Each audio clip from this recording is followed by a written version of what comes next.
నమస్తే ఫ్రెండ్స్, నేను మీ సతీష్. ఓటమి తర్వాత ఎవరికైనా జ్ఞానోదయం అవుతుంది, వాస్తవాలు తెలుస్తాయి. బట్ ఓడిపోయినా వాస్తవాలను గ్రహించిన వాళ్ళని చూస్తే జాలి పడడం తప్ప ఇంకేం చేయలేం. ప్రస్తుతం దువ్వాడ శ్రీనివాస్ని చూస్తే నాకు సేమ్ అదే అనిపిస్తోంది. ఆయన వైసీపీ నుంచి సస్పెండ్ అయ్యాక లేటెస్ట్గా ఓ వీడియో రిలీజ్ చేశారు కదా. ఆ వీడియో మొత్తం పరిశీలిస్తే గమనిస్తే చివరి వరకు చూస్తే నాకేమనిపించిందంటే ఆయన ఆవేదనలో కంటే అపోహల్లోనే ఇంకా కొట్టుమిట్టాడుతున్నారు అనే విషయం అయితే అర్థమైంది. యాంట్మ్యాన్ క్వాంటిమానియాలో చిక్కుకుని విలవెల్లాడినట్టుగా దువ్వాడ శ్రీనివాస్ కూడా ఆ మేనియాలో చిక్కుకుని ఇంకా బయటకు రావడం లేదని అనిపిస్తోంది.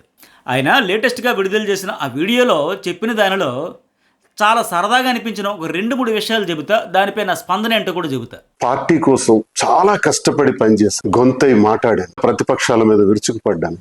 ఆయన ఏమన్నారంటే, పార్టీ కోసం చాలా కష్టపడి పనిచేస్తాను, పార్టీ గొంతే మాట్లాడాను, గట్టిగా ప్రతిపక్షాలపై విరుచుకుపడ్డాను.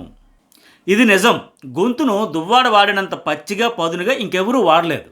ఆయన ఎంత పచ్చిగా తన గొంతును ప్రతిపక్షాలపై వాడారో ఆ బూతులు ఇప్పటికీ యూట్యూబ్లో అలాగే ఉన్నాయి. పైగా ఇక్కడ విచిత్రం ఏంటంటే, దువ్వాడను వార్డు స్థాయి నుంచి నియోజకవర్గ స్థాయికి చేర్చి ఎమ్మెల్యేగా బరిలోకి దిగే తొలి అవకాశం ఇచ్చింది ఎవరో తెలుసా? చిరంజీవి. ప్రజారాజ్యం పార్టీలోనే తొలిసారి ఆయనకు టెక్కలి ఎమ్మెల్యే అభ్యర్థిగా పోటీ చేసే అవకాశం వచ్చింది. కానీ కనీసం ఆ విశ్వాసం, ఆ కృతజ్ఞత కూడా లేకుండా ప్యాకేజీ నా కొడుకు అంటున్నా, ఉత్తరాంధ్ర వస్తే కొడతామంటున్నా. ఆ వీడియోలో మాట్లాడింది ఇంకేంటి, వ్యక్తిగత కారణాలు అన్నటువంటి కారణంతో నాకు సస్పెండ్ చేశారని తెలిసింది.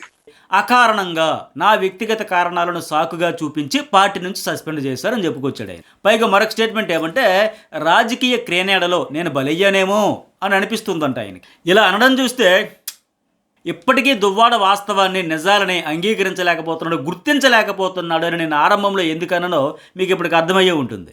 అకారణంగా వ్యక్తిగత కారణాలను సాకుగా పార్టీ చూపించిందంట. పార్టీ ఒక సాకు వెతుక్కుందంట ఇతను పంపడానికి ఆ వ్యక్తిగత కారణాలు. అలా ఇంకా అమాయకంగా చెబుతున్నాడు, ఏమో అర్థం కావట్లా.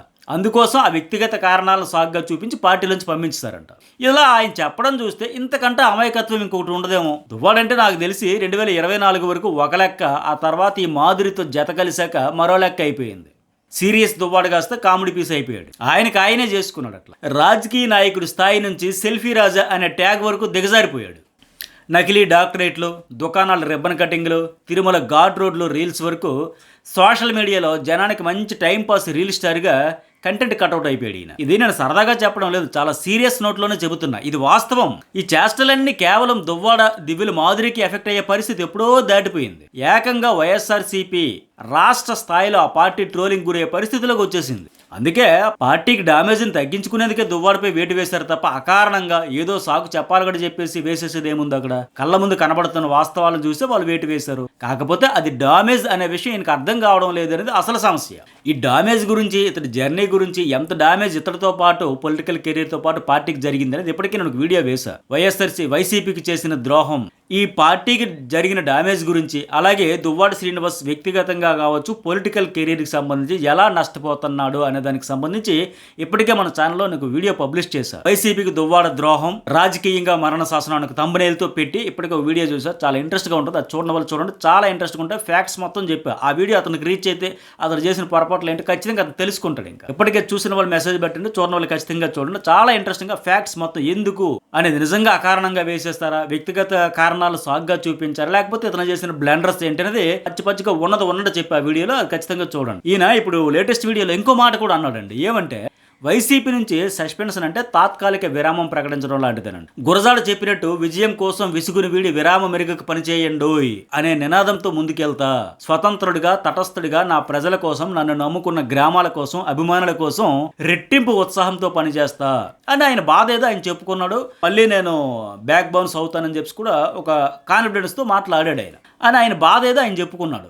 అన్నింటికి కాలమే తీర్పు చెబుతుందని నమ్ముతున్నాను అని కూడా ఆయన చెప్పాడు. ఓకే, బాగానే చెప్పారు. కాకపోతే ఇక్కడ దువ్వాడ మళ్ళీ బౌన్స్ బ్యాక్ అవ్వాలన్నా ఈయన మరో మాట కూడా అన్నారు. వైసీపీ నుంచి సస్పెన్షన్ అంటే జస్ట్ తాత్కాలిక విరామం ప్రకటించడమే, అలాంటిదే అని చెప్పేశారు.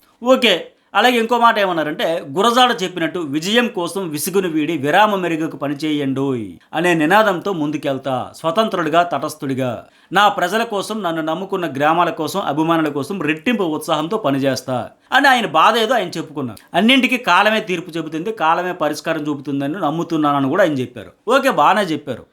కాకపోతే ఇక్కడ దువ్వాడ మళ్ళీ బౌన్స్ బ్యాక్ అవ్వాలన్నా, అతనిని ఓ సీరియస్ పొలిటీషియన్ అని జనం అనుకోవాలన్నా, ఏ పార్టీ అయితే సస్పెండ్ చేసిందో ఆ పార్టీ మళ్ళీ ఓకే ఇతడు మారాడు, సీరియస్ పొలిటీషియన్ అయ్యాడు, ఇతని వల్ల పార్టీకి డ్యామేజ్ జరగదు అని ఆ పార్టీ భావించాలన్నా రాజకీయ నాయకుడిగా ఆయన కొన్ని హద్దులను తనకు తానే గీసుకోవాలి.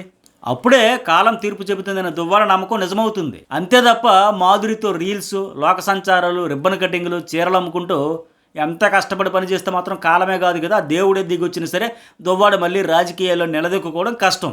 ఇప్పుడు దువ్వాడ శ్రీనివాస్ అనుకున్నట్టు ఇది వైసీపీ నుంచి తనకు తాత్కాలిక విరామమే అయ్యి వాళ్ళ తిరిగి పార్టీలోనికి ప్రవేశించాలంటే అర్జెంటుగా ఆయన చేయాల్సిందేంటో తెలుసా? ఇక్కడ కొన్ని టర్మ్స్ అండ్ కండిషన్స్ వర్తిస్తాయి ఆయనకు. అవేంటో చెబుతా, చాలా ఇంట్రెస్ట్గా ఉంటుంది. ఎందుకంటే అర్జెంటుగా ఏం చేయాల్సిందేంటి, దివ్యల మాధురిని దూరం పెట్టి ఆయన నోటితోనే స్వయంగా చెప్పినట్టు స్వతంత్రుడిగా, తటస్థుడిగా పర్సనల్ లైఫ్లోకి మారిపోవాలి. వీలైనా అవ్వకపోయినా, కుదిరినా కుదరకపోయినా ఇగోలన్నీ పక్కన పెట్టి ఆయన చేతుల మీదుగా పెంచి పెద్ద చేసిన 2 కుమార్తెలను కలిసి వాళ్ళతో ఇష్యూస్ని క్లియర్ చేసుకుని ఓ మంచి తండ్రిగా మారిపోవడం తప్పే లేదు. ఇప్పుడు భర్తకు భార్యతో గొడవలు ఉంటాయా తప్ప బిడ్డలతో తండ్రికి ఎప్పుడు ఉండకూడదు కూడా. ఎందుకంటే ప్రతి ఇంటిలో, అందులోకి దువ్వాడ శ్రీనివాస్ పురాణ ఇతిహాసాలు బాగా ఔపోసన బట్టి చిన్నప్పటి నుంచి తన పిల్లలకి చెప్పేవాడనంటూ ఆ మధ్య ఓ సందర్భంలో చెప్పారు కదా. ఇప్పుడు గుళ్ళు, గోపురాలు, షాపింగ్ మాల్స్, ఓపెనింగ్లు, పెళ్లిళ్ళు, పేరంటాలు, చివరికి డాక్టరేట్లు తీసుకోవడానికి కూడా ఈయన సింగిల్గా వెళితేనే ఆయన రాజకీయ అలాగే పర్సనల్ జీవితానికి విలువ పెరుగుతుంది. ఎట్టి పరిస్థితుల్లో హర్షించదు.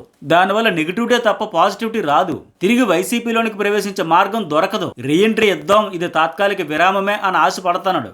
కానీ అది జరగాలంటే ఇతను కొన్ని చేయాలి కదా, ఆ జంజాటాన్ని దూరం పెట్టాలి కదా. వీళ్ళిద్దరూ ఒప్పుకున్నా ఒప్పుకోకపోయినా ఈ జోడీని చూస్తే కేవలం సోషల్ మీడియాలో వ్యూస్ వస్తాయే తప్ప ట్రోలర్స్కు, మేమర్స్కి బీభత్స భయానకమైన కంటెంటే తప్ప జనంలో సానుభూతి, సదాభిప్రాయం అనేవి రానే రావు. ఇది వాస్తవం.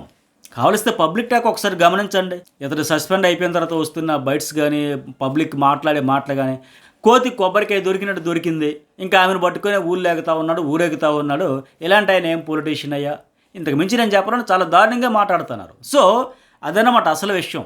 మళ్ళీ దువ్వాడ సీరియస్ పొలిటీషియన్ కావాలంటే అతను ఆ జంజాటం వదిలించుకోవాలి అనే వాస్తవాన్ని గ్రహించాలి. లేకపోతే ఇప్పుడు ఏం చేద్దాం మనం? పిసుక్కోవడమే. అలాగే మన ఛానల్లో పాకిస్తాన్కి సరైన మొగుడు ఉద్దమ్ సింగ్ అనే వీడియో అప్లోడ్ చేస్తా. చాలా బాగుంటుంది, చాలా ఇంట్రెస్ట్గా ఉంటుంది. పాకిస్తాన్కి సరైన మొగుడిని ఎందుకు అన్నాను, అతడు గొప్పతనం ఏంటి అదని చూస్తే గూస్ బంప్స్ అనిపిస్తుంది. ఆ వీడియో మిస్ కాకుండా చూడండి. ఇప్పటికే చూసిన వాళ్ళైతే మెసేజ్ పెట్టండి, చూడని వాళ్ళైతే ఆ వీడియో మాత్రం మిస్ కావద్దు. న్యూస్ బౌల్ను ఆదరిస్తున్న మీ అందరికీ ధన్యవాదాలు. ఛానల్లో వేసే ప్రతి వీడియో మీకు కనిపించాలంటే కింద కనిపిస్తున్న సబ్స్క్రైబ్ బటన్ను నొక్కడం మర్చిపోవద్దు. ఆ పక్కనే ఓ గంట గుర్తు వస్తుంది, దానిని టచ్ చేయండి. ఇప్పటికే సబ్స్క్రైబ్ చేసిన వాళ్ళు కూడా గంట గుర్తును నొక్కడం మర్చిపోవద్దు. అప్పుడే మన ఛానల్లో ఏ వీడియో వేసినా వెంటనే మీకు కనిపిస్తుంది.